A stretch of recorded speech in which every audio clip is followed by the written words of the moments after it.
Bonjour à tous, le Circulaire qui vous parle donc pour la suite de notre live construction consacrée à un ensemble de jeux Lego Nexo Knights sorti en 2016.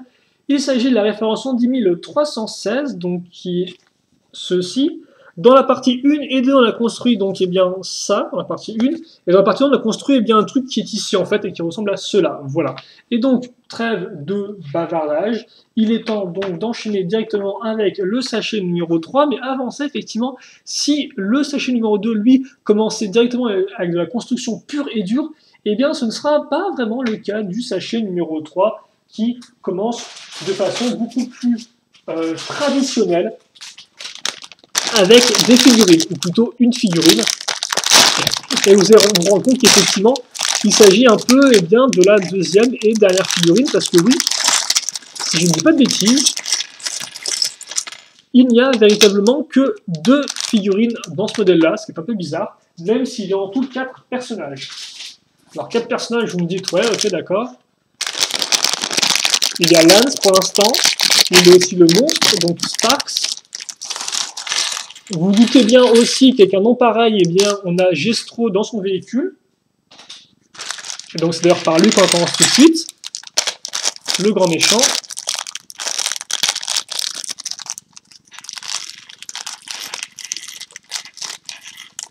Voilà. Alors, par contre, ça fait la masse de petits sachets à ouvrir. Donc on avait effectivement 2 sachets numérotés 3. Oh, tiens, j'ai une relique du passé, entre guillemets, du passé proche. Et écoutez, bah voilà, on va commencer à attendre la figurine. On va pas faire plus de temps, et qu'en plus vous devez l'attendre avec une certaine peut-être impatience. Cette figurine donc j'ai plus le nom, bien évidemment, du bouffon du roi.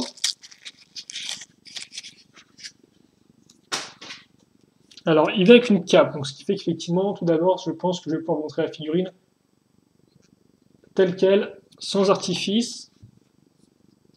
Alors comme pour voir, c'est quand même plutôt avec les têtes de mort en colis, tout de suite, Gestro il montre que lui il est devenu trop dark, quoi. Et l'arrière, les vêtements un peu déchirés, corrompus par la haine et le chaos. Et donc il a une petite cape déchirée comme tout bon méchant qui se respecte. Parce que visiblement les méchants, soit aiment les capes déchirées, soit n'ont rien à faire de leurs affaires. Alors ça montre que ce sont de vrais guerriers entraînés qui passent outre les détails esthétiques de leurs vêtements. Vient ensuite la tête, alors la tête que j'ai vue traîner dans l'autre sachet, effectivement.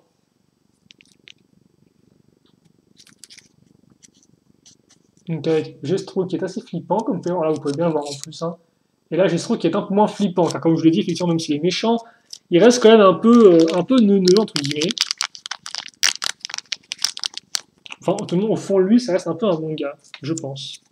Et donc vient son chapeau. Alors ça par contre, je sais pas du tout si c'est nouveau ou pas, ou si c'est un chapeau que vous avez déjà utilisé pour les autres bouffons du roi dans les anciens Time Castle. Ça, je ne pourrais pas vous le dire, hélas. Donc là encore, je compte sur vous, pour ceux qui ont du Time Castle, pour me dire si c'est nouveau ou pas en termes de moule.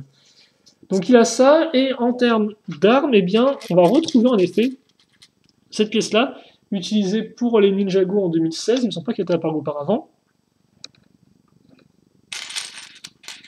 Sauf que là, elle serait utilisée en tant que sceptre, donc on va caser.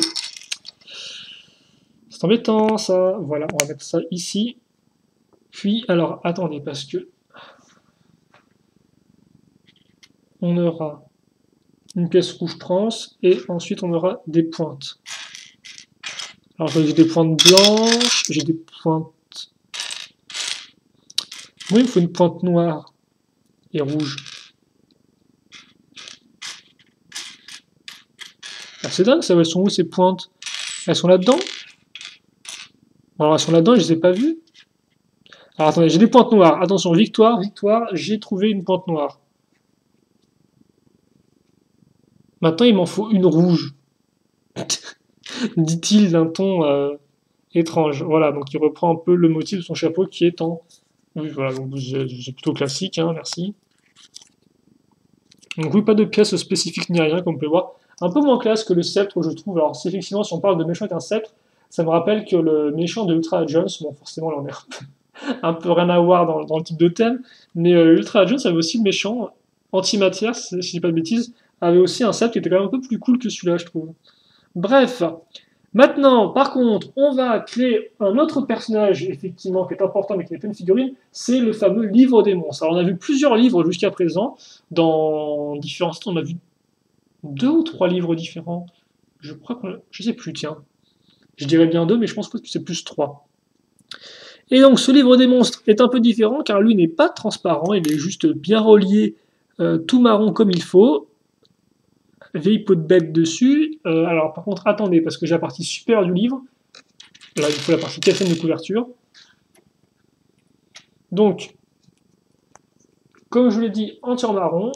Voici la petite tête, qui rend très bien d'ailleurs, comme pas une sorte d'effet un peu avec les différentes textures. Une texture lisse et un peu moins lisse. Bref, magnifique. Et vient ensuite forcément la petite plaque avec une page déchirée, entre guillemets, ou ouverte, sur un monstre, ma foi, qui a l'air sympathique, mais peut-être pas non plus trop, donc on va refermer le nez, on va pas le rouvrir avant longtemps. Enfin, tout du moins, j'espère, mais bon, je suppose que Gestro va se permettre de le rouvrir. Par contre, pourquoi ils ont mis le... C'est un peu embêtant, ils ont dû mettre le set dans l'autre main, comme ça on pouvait plus facilement mettre le bouquin dedans, non? Quoique non, là au moins comme ça il peut lui parler tout directement. Par contre, c'est dommage parce que dans la série, si vous voulez, alors c'est pas non plus un gros spoil, le livre utilise un porteur en fait pour le porter. Donc j'aurais bien aimé qu'il y ait un porteur aussi pour porter le bouquin dans le, en jouet, ça aurait pu être rigolo, je trouve. Bon, ils ont pas fait ça. Mais quand même, voilà. Maintenant, j'ai ce truc quand même un peu plus puissant. Il a le bouquin des monstres, il a le sceptre et tout. Il est paré pour déclencher le chaos. Ah ouais, ça forcément, c'est sa nouvelle passion, c'est son nouveau kiff à Gestro, le chaos. Allez, 6 minutes sur une figurine, génial, nouveau record. Il est temps donc de commencer la construction avec une plaque de largeur de 4 tenons. Alors par contre, voilà, ah, magnifique. On retourne et on aura quoi? Eh bien on aura des choses. On aura 2 pièces 2x4. Alors par contre je me rends compte parce que là c'est un peu la fête. J'ai des modèles partout sur le bureau, j'ai le mode d'emploi qui est impossible à ouvrir, donc on va faire un peu de ménage, voilà.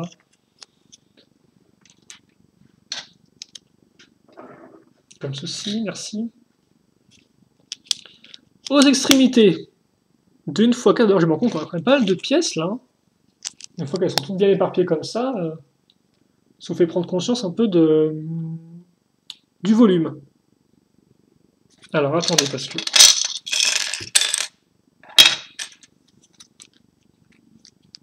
Alors des pièces avec tenons en façade, noir et rouge, comme ça. On va reprendre effectivement notre asymétrie en termes de couleurs qu'on a utilisé déjà pour le sachet numéro 2. Ensuite, une pièce pentue et une pièce moins pentue. Alors c'est 1x2 comme vous pouvez le voir qui sert pour faire une charnière. Là c'est la partie femelle de la pièce. Ensuite, la partie supérieure, donc comme ceci. Puis, on va maintenir en place nos pièces avec tenons en façade à l'aide de ces 2 petites pièces gris foncé. Et le gris foncé ne s'arrête pas là, donc on va le retrouver et avec des pièces pentues traditionnelles, 1x3, mais aussi des 1x1 toutes simples. Qu'on va caser ici et de l'autre côté. Il faut juste la seconde, merci bien, comme ceci. Et voilà donc ce qu'on a. Une fois que ça c'est fait, eh bien en fait, je pensais peut-être pouvoir continuer la construction là-dessus, mais non. On va devoir prendre le gros module, ce qui des fois est un peu compliqué pour bien tout montrer à la caméra. J'ai essayé de faire mon mieux néanmoins. Donc ça effectivement on va le mettre à ce niveau. Donc on l'accroche ici. Puis on va faire un petit pont entre ça et ça. À l'aide tout simplement eh bien d'une pièce en arche 1x4. Voilà. D'une part et d'autre, bien évidemment, puis ensuite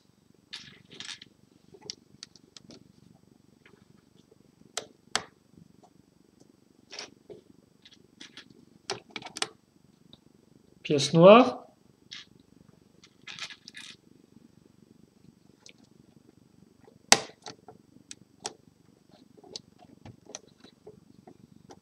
voilà, donc les petites pièces pyramides. Alors oui, c'est vrai que j'ai un peu de mal avec les pièces qui sont dispersées dans tous les sens. Hop là. Comme ceci. Donc des 1x4. Ah oui, par contre, là, le rouge avec la caméra qui est super, avec la lumière qui est super proche, c'est genre rouge magma, justement, hein. C'est genre attention aux yeux. Voilà qui est fait. Bon, d'accord, donc maintenant on va faire les deux côtés, mais séparément l'un de l'autre. Donc ces deux côtés, eh bien, sont des sous-constructions. Alors, on va prendre cette pièce-là.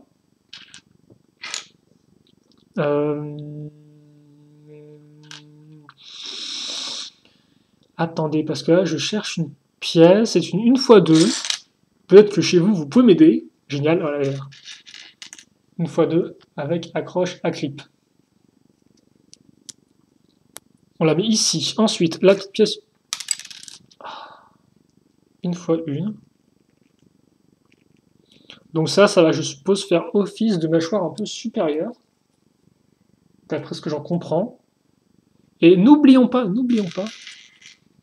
la petite dent qui va se mettre sur le clip qu'on vient juste d'avoir. Donc voilà, ce qu'on vient de faire, c'est pas non plus extraordinaire, hein. Mais ça devrait faire l'affaire, et surtout ça devrait se mettre ici. Ok, bon, une fois que ça c'est fait, je fais pareil mais en rouge. Donc on va retrouver les mêmes pièces, comme ça. Là encore, il faut que j'arrive à voir à chaque fois où j'ai pioché différentes pièces. L'autre doit être ici, ouais. Comme ça.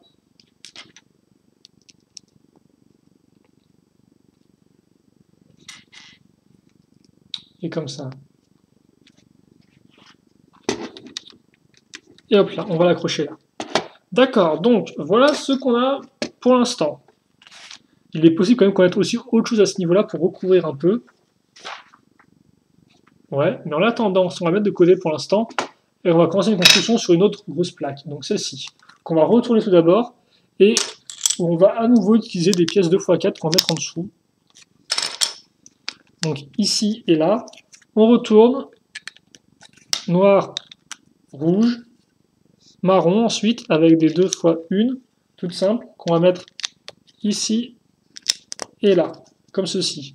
Ensuite, on case une 2x4 rouge, lisse, puis la 2x1 grise foncée avec la pièce d'accroche à ce niveau.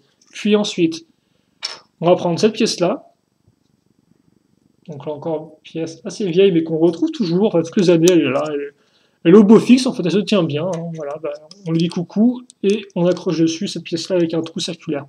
Deux trous circulaires alignés vont permettre de fixer cette pièce micro-miron. Donc on a des accroches circulaires, voilà, qui devraient bien tenir. Ensuite, je reviens là et je continue ma folie de couleurs. Ce qui est derrière, effectivement, ce côté un peu bicolore, me rappelle, peut-être à vous aussi si vous avez connu, mais c'était quand même de 2004. Le thème, effectivement, Aqua... C'était pas Aqua Team, non, c'était quoi, mince. Ah, je me souviens plus du thème, alors si je ne me dis pas le nom et tout du thème. Si, non, c'est pas Aqua Team. Il me semble pas. Enfin, il y avait le mot team dedans, mais ouais. Bref, bref, c'était aussi un thème d'action avec différents véhicules, une équipe, et donc ils se battaient contre un méchant qui s'appelait Ogel. Et il avait aussi vraiment des méchants qui étaient bicolores, quoi. Un côté rouge et un côté vert déjà à l'époque, je crois, si je dis pas de bêtises. Donc voilà. Et Dale, il avait aussi souvent une structure ou une forteresse qui avait des couleurs comme ça, un côté rouge, un côté noir, quoi. Et donc c'est vrai que ça me rappelle ça. On prend l'accroche, on prend la... Ok, c'est cool. L'échelle ici, puis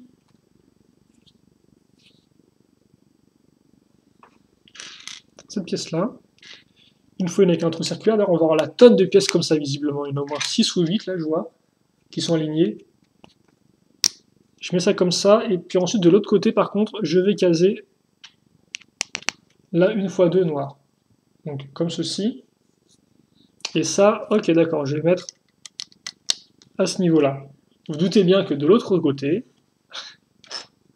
alors oui, dans l'autre côté, effectivement, on a ça qui reste en gris, mais tout le reste, par contre, passe en rouge. Donc, par contre, la barre, je ne pensais pas qu'elle passera en rouge, mais ici aussi. Tout comme la 1x2 avec ces deux trous circulaires. Comme ça.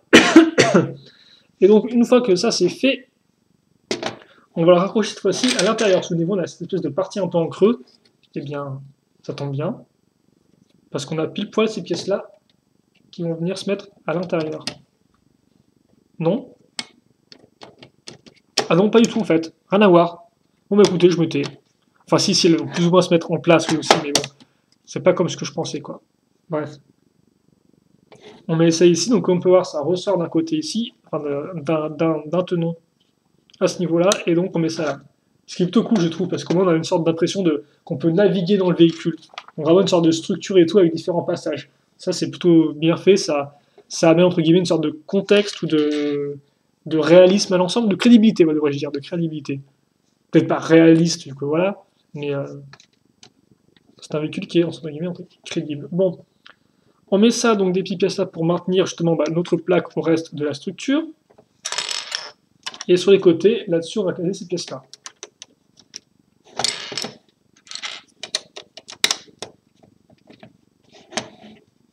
Et comme ceci, voilà. Et puis après, pour le reste, alors attendez là, parce que je crois que c'est le moment où après X minutes de construction et tout, avec la lumière artificielle qui tape bien dans les yeux, je commence un peu à fatiguer, mais j'essaie de garder le rythme. J'essaie de le garder pour vous.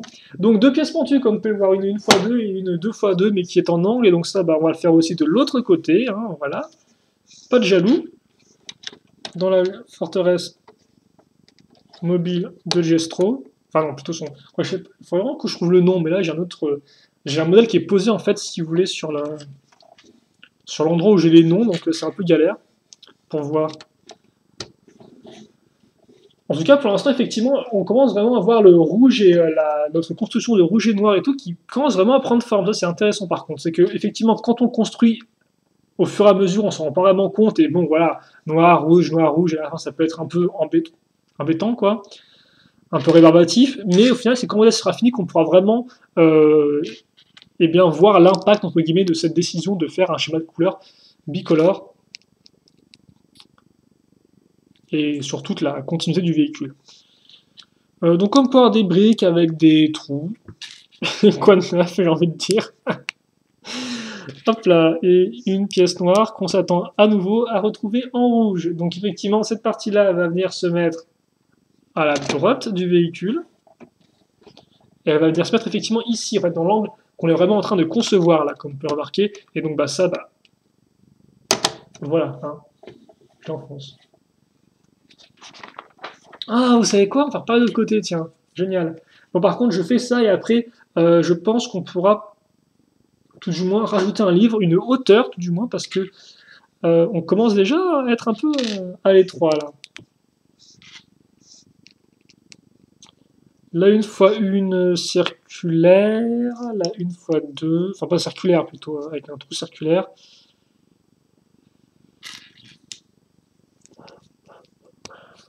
Et ensuite... Ah oui, par contre, pourquoi effectivement on a mis ça ici? Parce que ça, c'est aligné par rapport à rien du tout, en fait. Enfin, si, c'est aligné par rapport à ça, et par rapport à l'autre pièce grise, comme on peut le voir, qui est à ce niveau-là. Donc en fait, quand on met ça là, on a juste ça et ça qui sont alignés. D'accord. Ok, bon. Ensuite, on revient à la simplicité.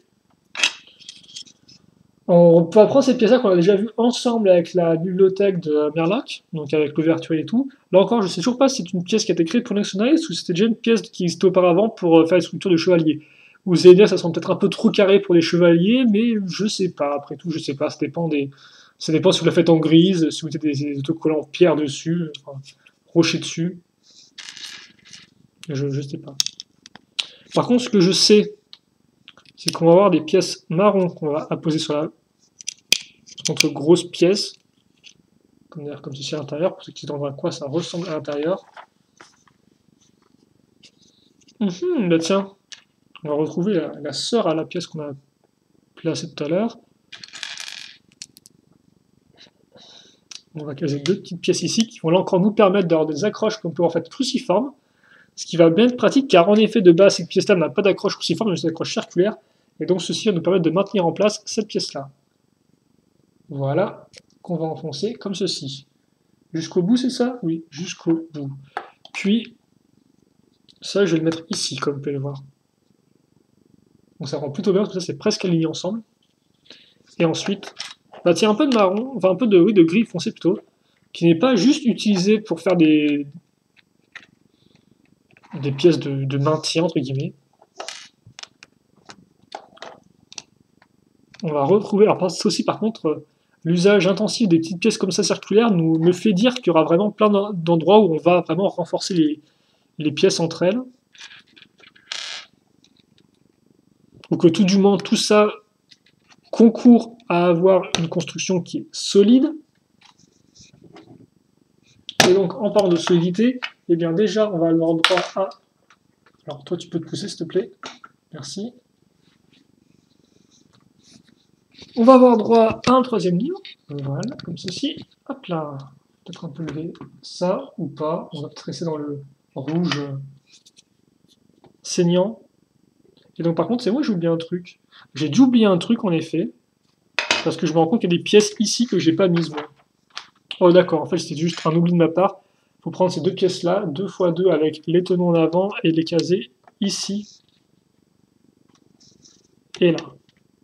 Rien de plus, rien de moins.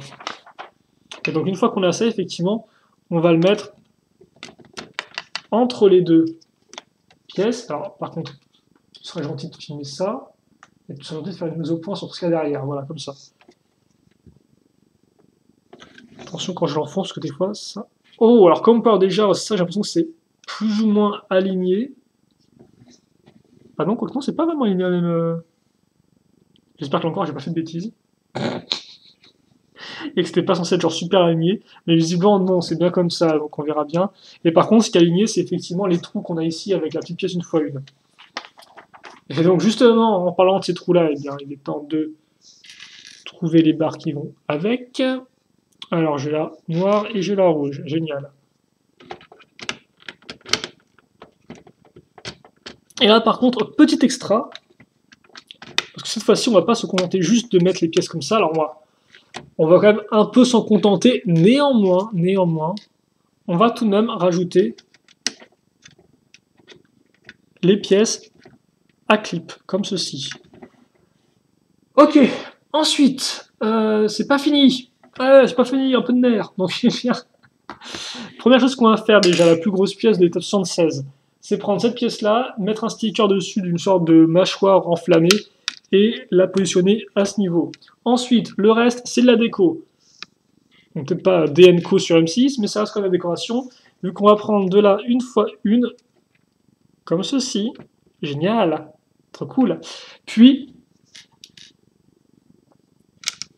prendre ces pièces-là, donc qui sont pentues, comme on peut remarquer, une fois deux, rouge et noir. Ok. 76, c'est fait. 77, vous allez voir, c'est un peu plus spécial. Peut-être que c'est calme avant la tempête, je ne sais pas.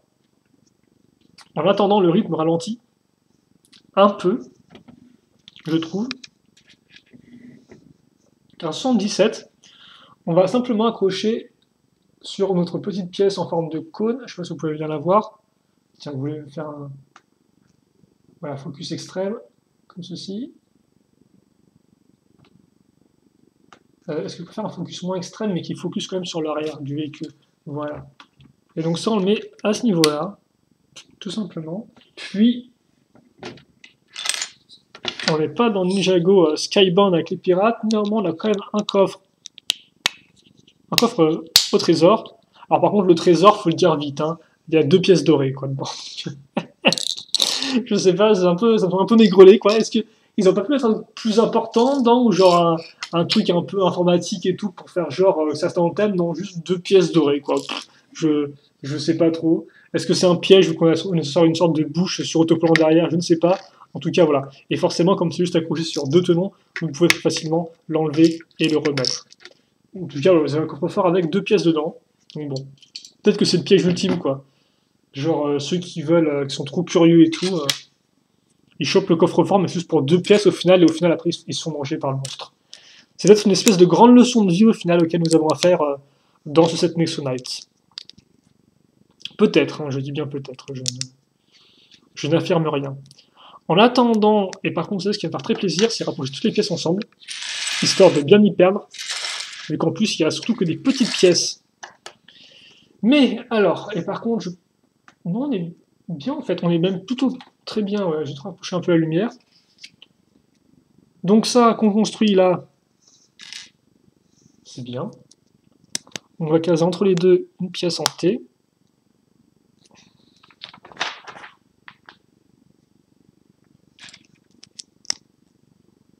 Continuer l'alternance noir et rouge. Voilà. Ah bah tiens. Les deux dernières pièces, une fois une avec leur trou circulaire, vont être utilisées maintenant. Et on va casser des barres dedans tout de suite. Barres comme par couleur grise, donc qui n'ont pas de friction. Et d'ailleurs, c'est très rigolo vu qu'on va directement mettre ces pièces-là dessus, donc des poutres en L, qui vont forcément chuter vu qu'il n'y a pas de friction pour les retenir. Une fois que c'est fait, je mets ça comme ça. Puis bah, on a un vrai siège, tiens. Ce qui est très bizarre et très anachronique, je trouve. Alors Lego maintenant, vraiment, enfin Lego maintenant. J'ai l'impression qu'ils ne mettent plus du tout de siège dans les véhicules Lego City. Par contre, là, pour un véhicule Nexonites temps médiéval, on te met un vieux siège dessus, comme ça, genre tranquille, quoi. C'est un peu spécial. Pourquoi est-ce qu'on n'a pas genre un vrai beau trône et pas juste un siège? Je ne sais pas. Là encore, est-ce que c'est juste ce qu'a pu se payer Gestro avec ses pauvres pièces de monnaie? Je ne sais pas, mais ça, là aussi, ça demande quand même à réflexion. Donc voilà, vous avez le siège de sa Audi R4 sur son trône. Et pour le reste, eh bien, on va prendre une barre, caser cette pièce-là en trident. Barre de 2. Le noir et rouge, ça continue. Comme ça. Oh! Je sais pas si on a joué auparavant des pièces comme ça, donc des yeux de Borok en rouge. C'est sûrement très possible, mais c'est des rares fois jaune, je trouve, je pense. Alors bon, je m'en souviens pas, mais en tout cas, c'est plutôt cool. Très jolie pièce, tiens, comme ça. Qui reflète bien la lumière, là, encore.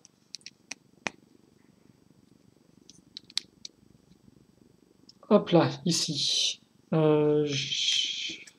Donc, oh, et par contre, là, un peu de différence. Le rouge va avec le noir. Le noir va avec le rouge. Est-ce que c'est un message, là encore, d'égalité de tous? Je ne sais pas. De communion des espèces? Je ne pense pas. En attendant, voilà ce qu'on a fait. Et puis pour le reste, on va mettre des, je veux dire, les pièces dorées qui sortent de nulle part. Maintenant, on a déjà eu du doré, effectivement, avec les petites pièces une fois une en forme de pyramide. Donc c'est des pièces harpon, comme vous pouvez voir. Et d'ailleurs, j'ai l'impression que j'arrête pas de les voir, ces pièces-là, en ce moment. Peut-être que 2016, c'est le grand retour des pièces harpon avec leur nouveau moule. Je ne sais pas, en attendant, ouais. C'est la masse, quoi, j'en vois une tonne. Bref. Une fois que c'est fait, on va utiliser le trou qu'on a là pour caser une pièce avec un tenon qui sera bien utile pour caser une plaque, donc sur une des accroches circulaires qu'on a ici, entre guillemets, et donc ça bouge, hein, forcément. Il y a un sticker aussi qui se met dessus, avec le logo de Gestro, je suppose. Et puis voilà. Ça, on est derrière le siège. Oh, voilà. Bon, ça serait une classique, hein, en termes d'imagerie médiévale, voilà. Oh, alors attention, parce que aussi, autant le siège fait un peu chipos, autant niveau accroche, là, Gestro a mis les moyens. Alors, dans l'idée, on a ça. Ça, on va le mettre ici. On l'aligne par rapport au trou circulaire qu'on a ici. On case une barre de 3 plus stop jusqu'au bout. Et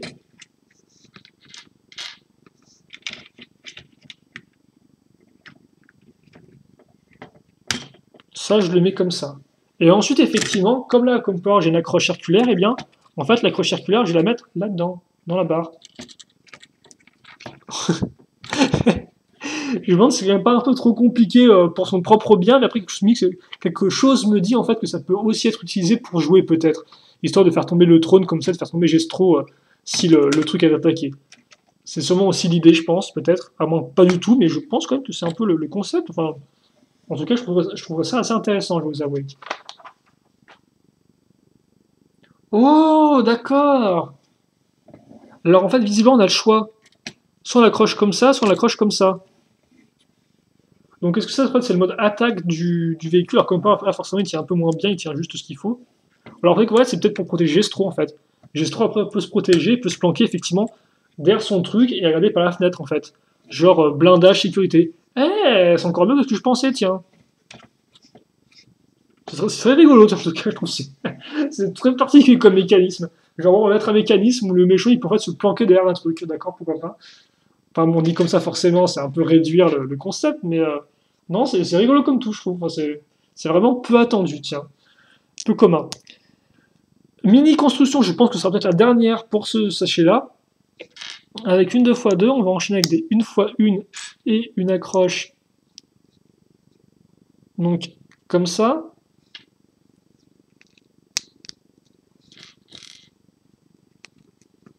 N'oublions pas alors, forcément, bah oui, on n'oublie pas la barre, on n'oublie pas le rouge et le noir.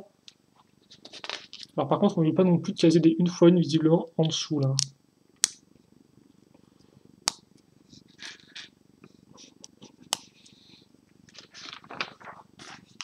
Ok. Puis, on met ça ici. J'ai deux hauteurs distinctes, donc là encore, je fais jouer mon schéma de couleur. Je retourne.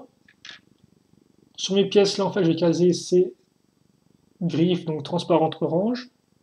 Alors je vais les mettre sur la partie au-dessus, entre guillemets. Donc effectivement, comme voir, comme il y a une sorte de partie d'accroche là au milieu, vous avez la partie entre guillemets supérieure et la partie entre guillemets inférieure. Oh, et quand en fait, effectivement, j'ai casé ces pièces-là, comme j'ai casé ces pièces-là auparavant, et bien, comme par elles vont se bloquer toutes seules là-dessus. C'est plutôt cool, comme ça, vous n'avez pas vraiment à jauger, à essayer de savoir où il faut les mettre, non, elles se mettent bien toutes seules d'elles-mêmes. Ça, c'est assez intéressant, je trouve. Entre guillemets, ça facilite la vie et c'est pas, voilà, c'est pas, c'est sympathique. Je mets ça comme ça, et donc, là-dessus, en fait, j'ai casé mes pièces blanches.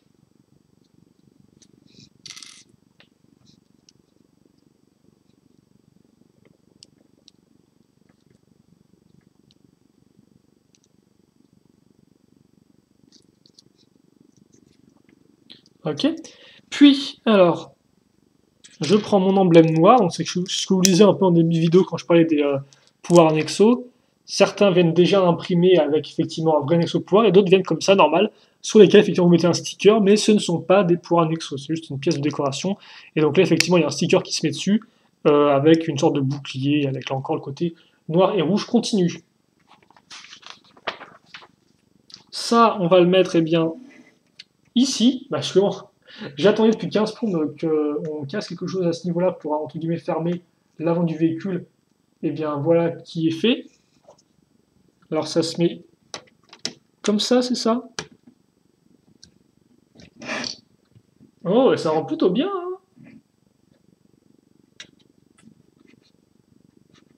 hein. En tout cas, voilà pour ça. Bon, et par contre, je pense pas que ce soit fini, car en effet, et là, je pense vraiment qu'on approche de la fin. Pièce technique, je prends ces deux grandes pièces, comme vous pouvez le voir. Je casse ça ici. Au bout, je mets des ball joints. Là encore, je joue sur le côté un peu inversion, rouge-noir, noir-rouge, qu'on l'a vu très rapidement avec les deux fanons, effectivement. Et puis une fois que c'est fait, il n'y a plus rien à faire là. Je casse ça à l'arrière, donc sur l'accroche que j'avais gardée, enfin sur l'accroche que j'avais juste placée. Je centre. Et donc voilà. Je retrouve effectivement le côté un peu de gestro que je mets sur le coffre-fort pour l'instant. Avec son chapeau et comme ça. Voilà. Bon, eh bien on a fait le tour, et donc il était temps. Et donc voilà toutes les pièces qui vous restent. Alors je pense pas que j'ai oublié des pièces. Honnêtement, ce serait possible quand même. La construction durait quand même pas mal de temps. Je trouve 34 minutes rien que sur un seul sachet.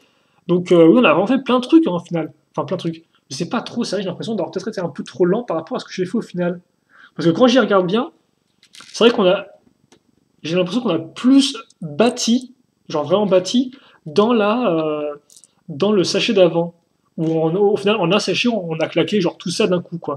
Là, forcément, on était un peu plus dans les détails, et peut-être pour ça que j'ai l'impression qu'on a passé plus de temps. Alors par contre, oui, là, j'ai une pièce qui traîne, et ça, c'est pas normal. Donc je vais vous montrer juste les pièces qui vous restent, donc, comme ceci. Et maintenant, je vais faire un tour d'horizon très rapide de mode d'emploi pour voir effectivement ce que j'aurais manqué. Parce que ça, c'est pas censé être là. D'accord. En fait, bah, c'était plutôt rapide, en fait, c'est au tout début. Ça se met derrière la pièce charnière. Comme ceci. Et donc, ça va peut-être un peu mieux caser le... Oui, non, c'est peut-être plus pour le détail qu'autre chose. En tout cas, voilà. Comme ceci. Alors, la caméra, peut-être un tout petit peu la monter pour qu'on voie... Oh non, on arrive bien à tout voir. Je trouve, hop là, comme ceci. Et comme ça. Et donc, voilà ce qu'on a pour l'instant. Ah, par contre, je le voyais peut-être un peu plus grand, je dois vous avouer, un peu plus haut en hauteur. Mais ça, c'est moi. Et après, là, tu me diras aussi, c'est vrai que t'es bien gentil, Laser Killer, mais tu pourrais aussi le mettre comme ça. Comme ça, ta hauteur, tu l'aurais tout de suite. Et effectivement, c'est vrai que comme ceci, on a quand même un véhicule qui a un poil plus imposant par rapport à une figurine normale, d'ailleurs, qu'on va pouvoir mettre ici, vu que on l'a elle aussi construite dans ce sachet, enfin à l'issue de ce sachet numéro 3. Donc voilà, et donc bah, écoutez, d'après ce que je vois rapidement sur le mode d'emploi, donc qui met un peu en avant ce qu'il nous reste à faire, eh bien il nous reste peu de choses à faire véritablement. Le sachet numéro 4 sera avant tout consacré aux roues, donc effectivement il faut quand même qu'il y ait des roues, et après pour le reste, des petits éléments ici et là éparses, mais en soi, pour tout ce qui est vraiment la partie principale du milieu, elle est faite, hein, il n'y aura pas d'autres choses, je pense. En attendant, je vous quitte là-dessus, parce que ce sera une grande vidéo rien que pour un seul sachet. J'espère que vous avez apprécié. Si vous avez des questions, n'hésitez pas à les poser. Je réponds avec grand plaisir, comme d'habitude. Et donc, eh bien, on se retrouve tout de suite pour le quatrième et dernier sachet. Quatrième partie et aussi la dernière à la fois. Et donc, on verra bien ce que vaut ce modèle, mais qui quand même prend une bonne taille, quoi. Une bonne taille. Donc, je vraiment de voir un peu les roues pour voir si elles vont encore donner à l'ensemble un côté encore plus imposant. Voilà. Allez, salut à tous.